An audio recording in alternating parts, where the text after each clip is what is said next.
Hello learners, welcome to your learning space.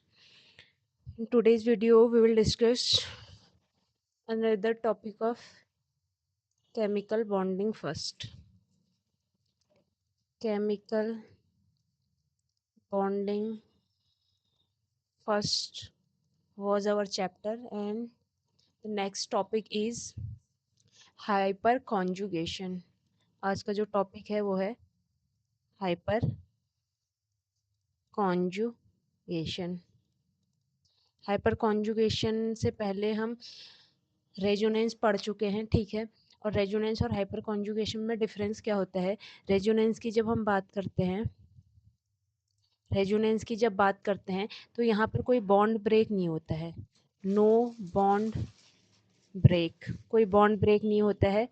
बस जो double bond होते हैं, पाई बॉन्ड या पाई इलेक्ट्रॉन जो होते हैं वो मूव करते हैं। जबकि जब आप हाइपर कॉन्जुगेशन की बात करेंगे या हाइपर कॉन्जुगेशन देखेंगे, इसको पहले हम पढ़ेंगे फिर आप समझेंगे। तो हाइपर कॉन्जुगेशन में आप देखेंगे कि यहाँ पर बॉन्ड ब्रेक होता है, यहाँ पर बॉन्ड ब्रेक होता हुआ आपको देखने को मिलेगा, ठीक है। शो मूव करते हैं हाइपर कॉन्जुगेशन में। What is hyper conjugation?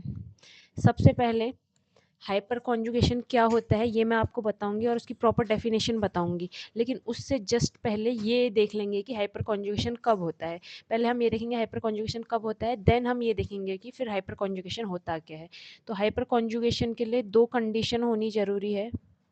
दो कंडीशंस अगर होंगी तब हम कह सकते हैं कि यहाँ पर हाइपर कॉन्जुगेशन होगा। तो फर्स्ट कंडीशन है जो भी कंपाउंड होगा, जो भी स्पीसीज होगी, उसमें कार्बन एटम, एटलीस्ट एक कार्बन एटम जो होना चाहिए sp2 हाइब्रिड होना चाहिए। यानी कि यहाँ पर जो स्पीसीज है should contain at least one sp2 hybrid carbon. एक जो कार्बन है वो sp2 हाइब्रिड होना चाहिए। This is first condition of hyper conjugation. And the second condition is कि जो sp2 हाइब्रिड कार्बन है, जो sp2 हाइब्रिड यहाँ पर हमारा कार्बन है, sp2 हाइब्रिड कार्बन, इसके अल्फा पोजीशन पर एक हाइड्रोजन होना चाहिए। यानी कि इसके पास अल्फा हाइड्रोजन प्रेजेंट होना चाहिए। सो हाइपर कॉन्जुगेशन के लिए दो कंडीशन जरूरी है। एक तो sp2 हाइब्रिड कार्बन होना चाहिए स्पीसीज के पास। सेकेंड इज sp2 हाइब्रिड जो कार्बन होगा दैट शुड कंटेन या that must contain alpha H with respect to sp2 hybrid carbon. जो स्पीसीज होगा that must contain alpha hydrogen with respect to sp2 hybrid carbon. sp2 hybrid carbon के respect में यहाँ पर एक alpha H कम से कम होना चाहिए, ठीक है। देन हाइपर कॉन्जुगेशन होगा। अब कोई स्पीसीज ये दोनों कंडीशन फॉलो कर रहा है, कोई स्पीसीज है, जैसे मैं यहाँ पर दिखा भी देती हूँ, एग्जाम्पल भी ले लेते हैं एट द सेम टाइम, ठीक है। एग्जाम्पल जैसे है, ये एक स्पीसीज है, ये पॉजिटिव चार्ज है इस पर, और कार्बन हाइड्रोजन हाइड्रोजन हाइड्रोजन, दोनों कार्बन की वैलेंसी कंप्लीट है। यहाँ पर वैलेंसी कम है तो आप पॉजिटिव चार्ज देख सकते हैं, ठीक है। तो यहाँ से हमें क्या दिखाई दे रहा है कि एक sp2 हाइब्रिड कार्बन है और इस sp2 हाइब्रिड कार्बन के रिस्पेक्ट में अल्फा हाइड्रोजन, इसके रिस्पेक्ट में ये अल्फा कार्बन है और ये अल्फा हाइड्रोजन है, ठीक है। तो अल्फा हाइड्रोजन यहाँ पर प्रेजेंट है, इसका मतलब ये हाइपर कॉन्जुगेशन शो करेगा, ठीक है। और भी हो सकते हैं, जैसे मैं अगर कार्बोकेटाइन की जगह फ्री रेडिकल कार्बन ले लूँ, फ्री रेडिकल कार्बन के केस में क्या होगा, यहाँ भी अगर इसका हाइब्रिडाइजेशन काउंट करोगे तो 1 2 3, ये जो एक इलेक्ट्रॉन है ये हाइब्रिडाइजेशन में काउंट नहीं होता है, ठीक है। तो यहाँ पर इसका हाइब्रिडाइजेशन भी क्या रहेगा, sp2 ही रहेगा। और यहाँ पर आपको क्या देखने को मिलेगा, जो sp2 कार्बन है उसके रिस्पेक्ट में अल्फा एच प्रेजेंट है, ठीक है। एक और एग्जांपल ले ले, ये है, ये हाइड्रोजन हो गए यहाँ हमारे पास, और ये हाइड्रोजन हाइड्रोजन हाइड्रोजन, इसके पास भी एक हाइड्रोजन होना चाहिए, ठीक है। इस कार्बन को देखो, यहाँ पर ये एक sp2 हाइब्रिड कार्बन है और इस sp2 हाइब्रिड कार्बन के रिस्पेक्ट में अल्फा H प्रेजेंट है। इट मीन्स ये भी हाइपर कॉन्जुगेशन देगा, ये भी हाइपर कॉन्जुगेशन देगा और ये भी हाइपर कॉन्जुगेशन देगा, ठीक है। ये सब हाइपर कॉन्जुगेशन शो करेंगे। तो कंडीशन तो हमने देख ली। नाउ हाइपर कॉन्जुगेशन एक्चुअल में होता क्या है, व्हाट इज हाइपर कॉन्जुगेशन? तो हाइपर कॉन्जुगेशन बताएंगे।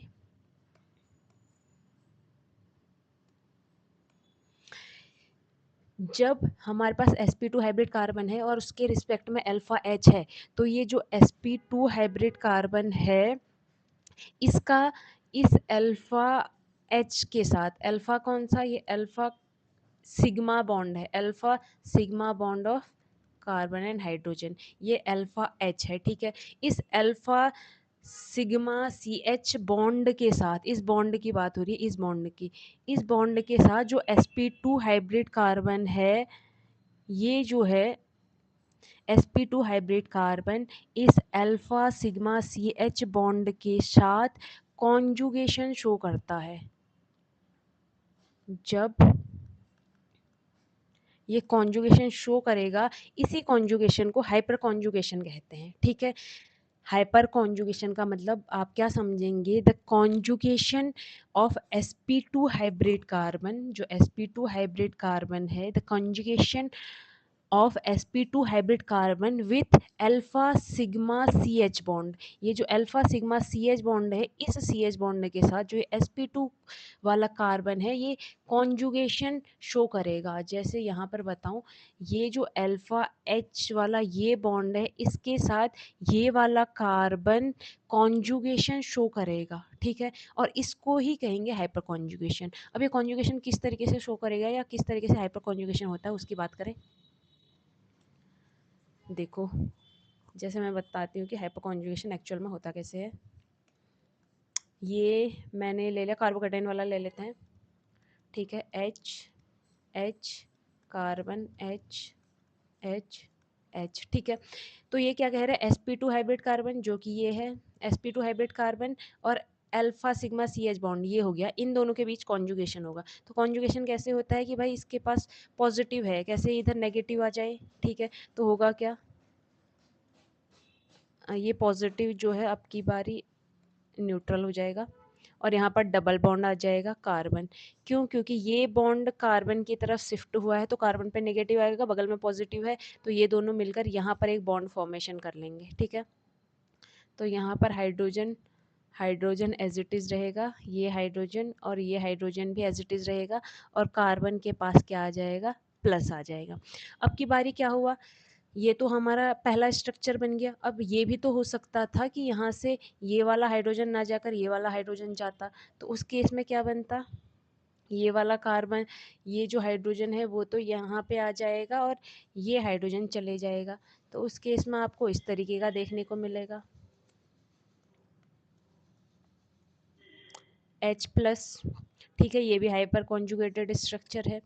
अगली बारी क्या होगा, ये वाला हाइड्रोजन पार्टिसिपेट करेगा, तो इस तरीके से कंपाउंड आपको देखने को मिलेगा।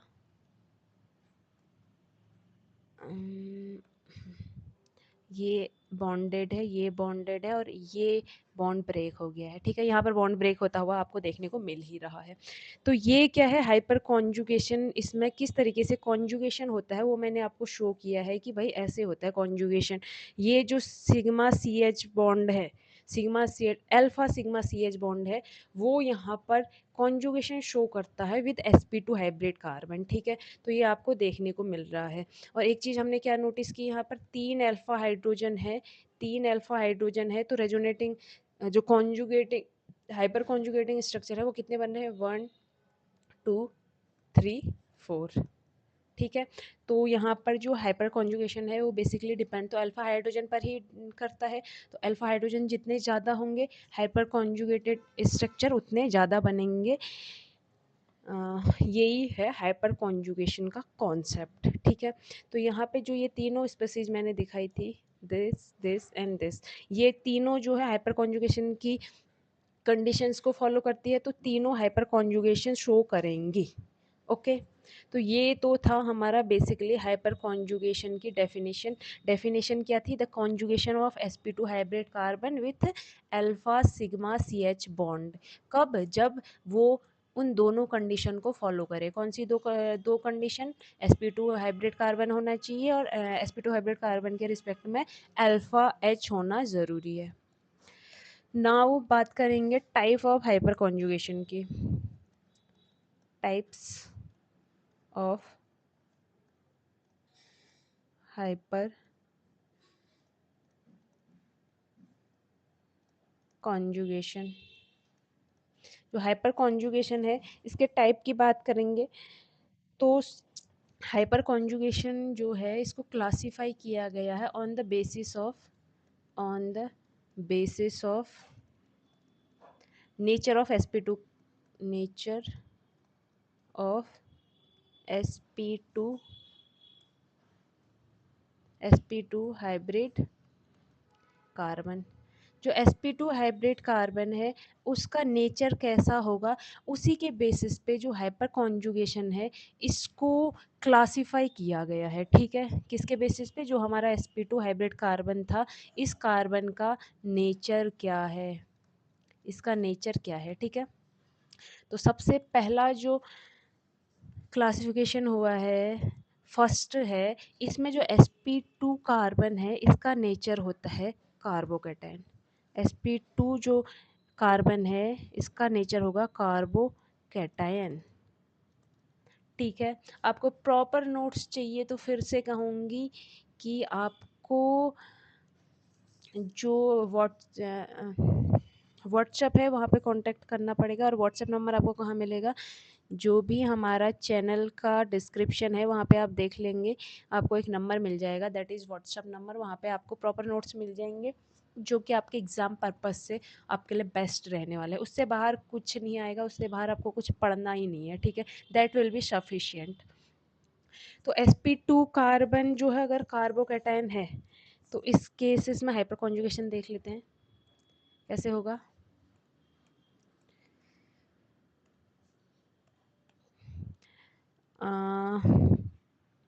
कार्बोकैटायन होगा तो ये होगा। ठीक है, और हाइपर कॉन्जुगेशन कैसे देखने को मिलेगा आपको? यहाँ पर भी हम डबल हेडेड एरो ही यूज़ करेंगे क्योंकि एक कंपाउंड दूसरे कंपाउंड में कन्वर्ट किया जा सकता है।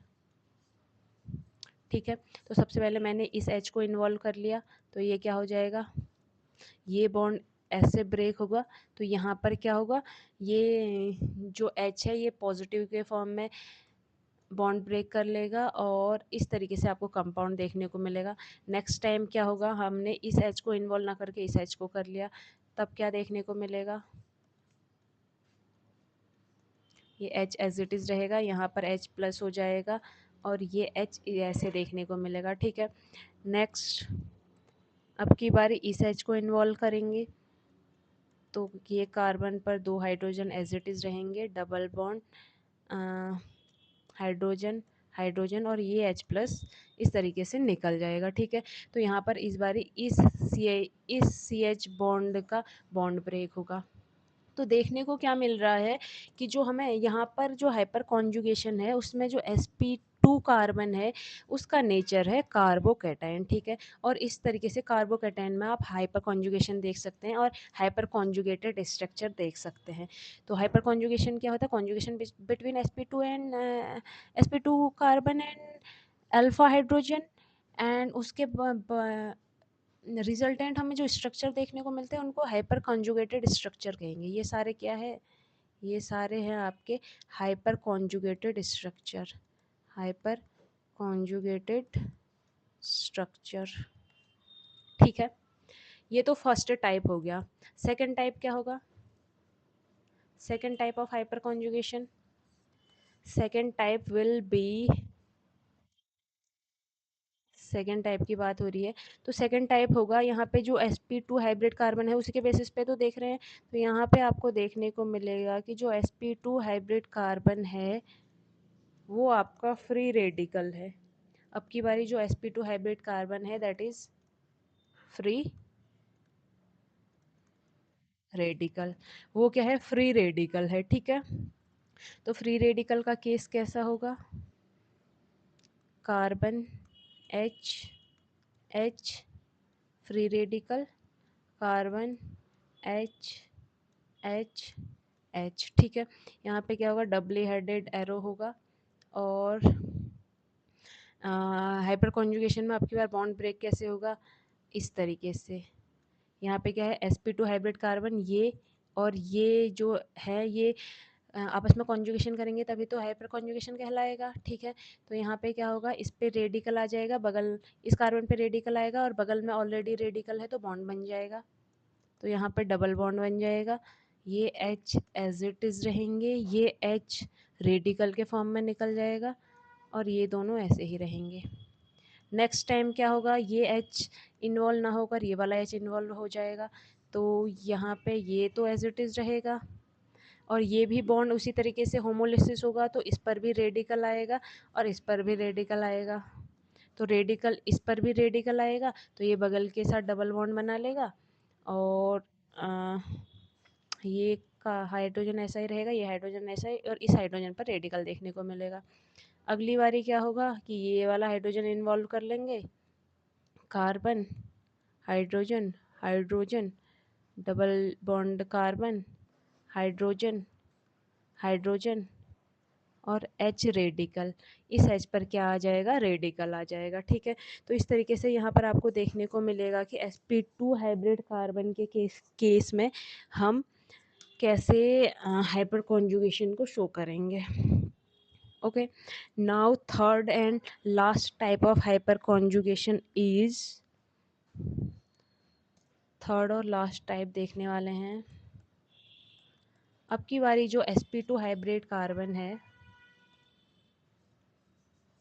वो sp2 हाइब्रिड कार्बन होगा आपका एल्कीन। एल्कीन मतलब carbon double bond carbon, carbon double bond carbon, ये आपका ये वाला sp2 हाइब्रिड कार्बन होगा। अब देखते हैं इसमें हाइपर कॉन्जुगेशन कैसे होगा। तो सबसे पहले इसको बना लेते हैं, इसके पास तो 2 H होंगे ही, इसके पास भी एक H होगा और ये आपके sp2 हाइब्रिड कार्बन के अल्फा H हैं, ठीक है। देन ये मेरा sp2 हाइब्रिड कार्बन है। अब मुझे पता है हाइपर कॉन्जुगेशन में ये कार्बन और ये जो बॉन्ड है ये पार्टिसिपेट करेगा, ओके, कॉन्जुगेट करेंगे। तो क्या होगा, सबसे पहले यहाँ पे आपको देखने को मिलेगा ये बॉन्ड जो है इस तरीके से ब्रेक होगा और यहाँ का हाइड्रोजन जो है इधर पर हाइड्रोजन जो है अपने हाइड्रोजन और कार्बन के बॉन्ड जो है कार्बन पे शिफ्ट हो जाएंगे। तो रिजल्टेंट क्या होगा, इस पर तो आएगा नेगेटिव चार्ज, यहाँ पे बॉन्ड इस पे शिफ्ट हो रहे हैं ना, इस पे नेगेटिव चार्ज आएगा, इस पे आता पॉजिटिव चार्ज, इस पे आया नेगेटिव चार्ज, तो इन दोनों कार्बन्स के बीच में बन जाएगा डबल बॉन्ड, ठीक है। पहले से एक और बॉन्ड था, एक और पॉजिटिव और नेगेटिव एडजेसेंट में होने की वजह से एक और बॉन्ड फॉर्मेशन हो गया। ये H एज इट इज़ है ये H भी एज इट इज़ है और ये H आपका पॉजिटिव के फॉर्म में निकल जाएगा। सेकेंड में क्या होगा कि सेम प्रोसेस होगी बट ये वाला हाइड्रोजन इन्वॉल्व होगा, तो आपको क्या देखने को मिलेगा, बाकी चीज़ें एज इट इज़ होंगी और यहाँ पे देखने को मिलेगा ये बॉन्ड इस तरीके से और यहाँ पर जो H है अब की बार ये जो है बॉन्ड ब्रेक करके पॉजिटिव के फॉर्म में निकल गया है। नेक्स्ट क्या होगा, अब की बारी ये वाला हाइड्रोजन इन्वॉल्व होगा, तो H कार्बन ये तो ऐसा ही रहेगा, यहाँ पर ये और ये एज इट इज़ रहेंगे और यहाँ पर एक जो हाइड्रोजन है वो प्लस के फॉर्म में आपको निकलता हुआ देखने को मिलेगा, ठीक है। तो इतनी चीज़ें यहाँ से समझ आ गई होंगी। ये जो है हाइपर कॉन्जुगेशन है in the case of alkene. Alkene के केस में किस तरीके से हम हाइपर कॉन्जुगेशन शो करेंगे, ठीक है। तो ये टाइप ऑफ हाइपर कॉन्जुगेशन में इतना ही था।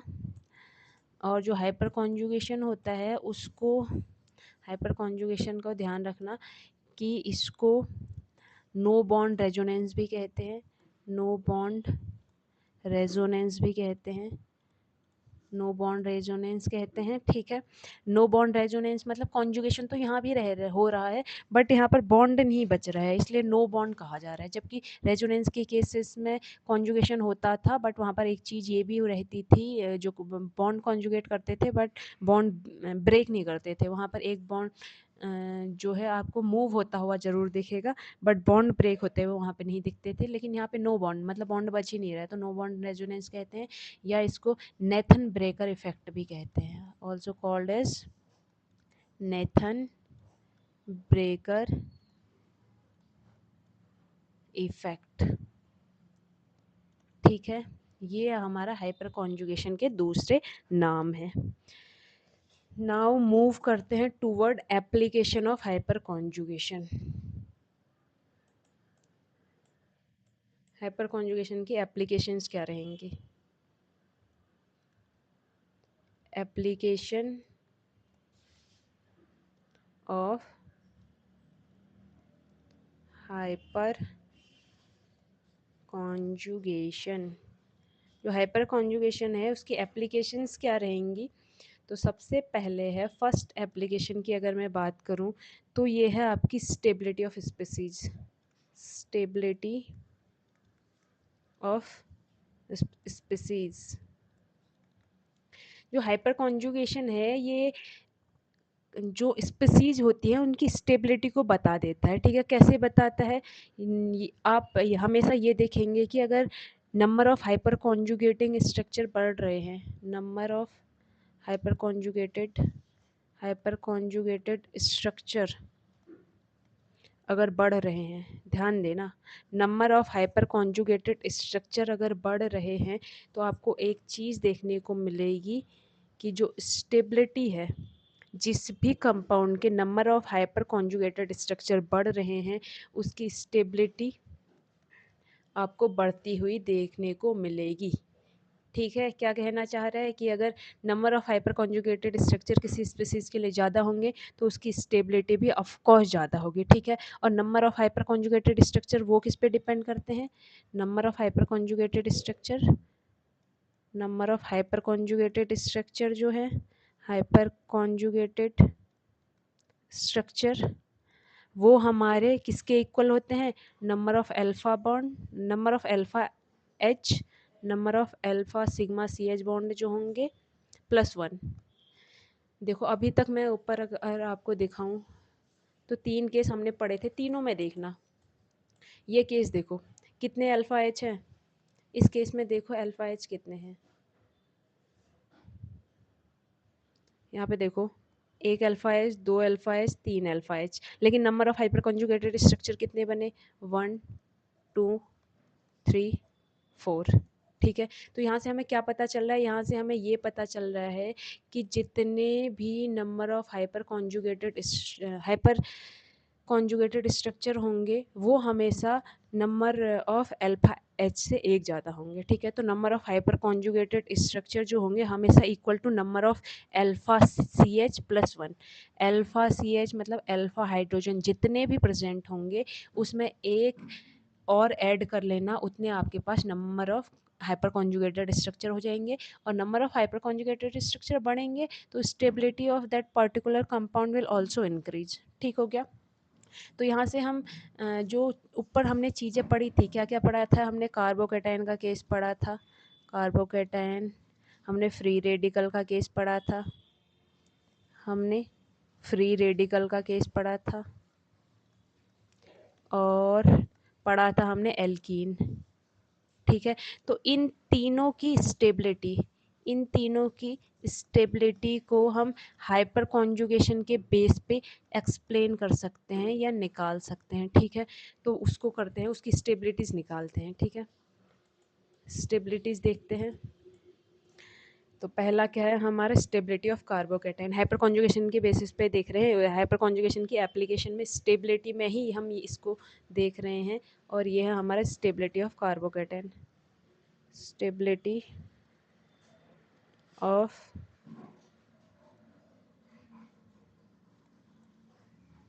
कार्बोकेटाइन। तो कार्बोकेटाइन की स्टेबिलिटी जब आप देखेंगे हमें पता है number of hyper conjugated structure ज़्यादा होंगे तो कार्बोकेटाइन की स्टेबिलिटी ज़्यादा होगी। तो कंपेयर करें, मैंने पहले बनाया एक इस तरीके से कार्बोकेटाइन, ठीक है। देन एक और कार्बोकेटाइन है,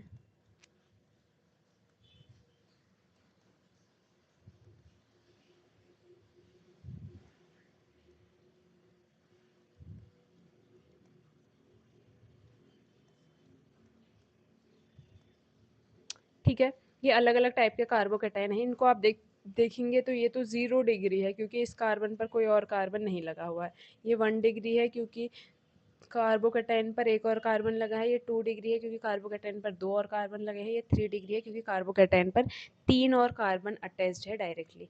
नाउ होता क्या है, जब आप इधर से इधर की तरफ मूव करेंगे तो आप क्या देखेंगे मैं इसको इरेज करके एक और चीज़ बता देती हूँ। यहाँ पर देखो, number of hyper conjugated structure कितने होंगे, number of hyper conjugated structure कितने होंगे। देखो है, अल्फा हाइड्रोजन गिनो, 3, 6 और 9। इसका मतलब जो number of hyper conjugated structure होंगे अल्फा हाइड्रोजन +1 यानी कि 9 + 1 10। यहाँ पर नंबर ऑफ कॉन्जुगेटेड स्ट्रक्चर 3, 6 + 1 7। यहाँ पर 3, 4। यहाँ पर अल्फा हाइड्रोजन एक भी नहीं है तो कॉन्जुगेटेड जो स्ट्रक्चर है वो आपको एक ही देखने को मिलेगा, ठीक है। तो यहाँ पर होगा क्या, जैसे जैसे हम इधर की तरफ मूव कर रहे हैं नंबर ऑफ अल्फा हाइड्रोजन बढ़ रहे हैं, ठीक है।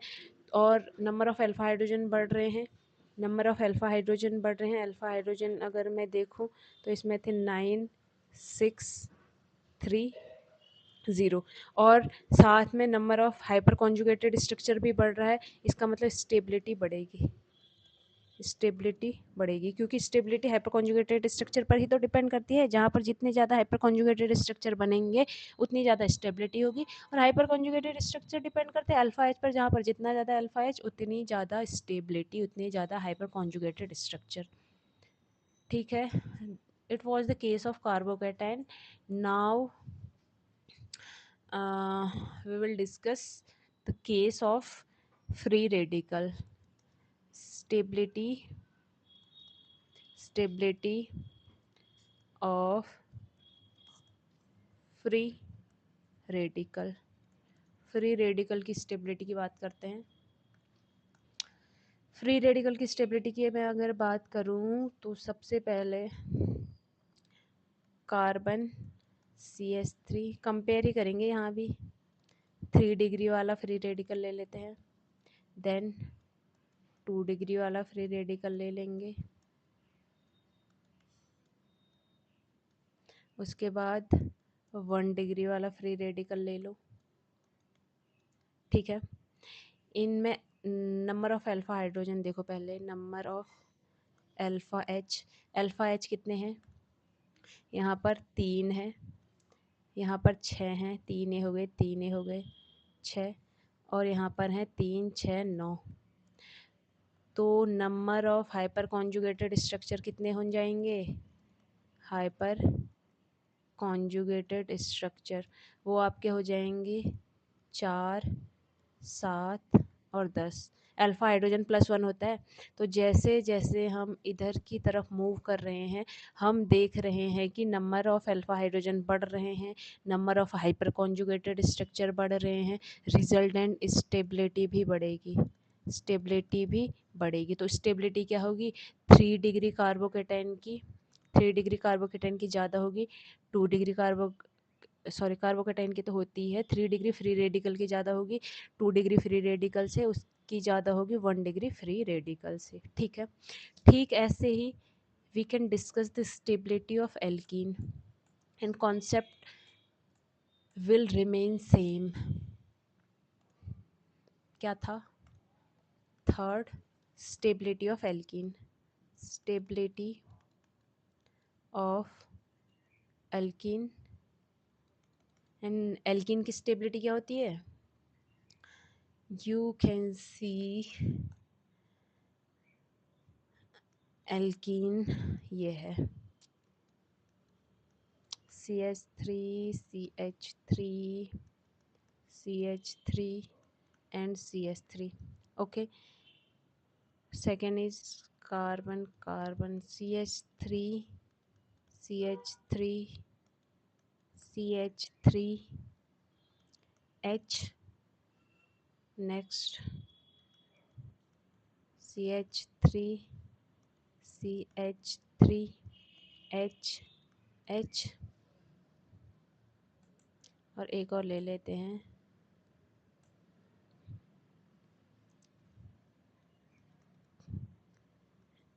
H CH3 H and H। ठीक है, अब यहाँ पर आपको क्या देखने को मिल रहा है? अल्फ़ा हाइड्रोजन देखो सबसे पहले तो अल्फ़ा हाइड्रोजन आपको देखने को मिलेंगे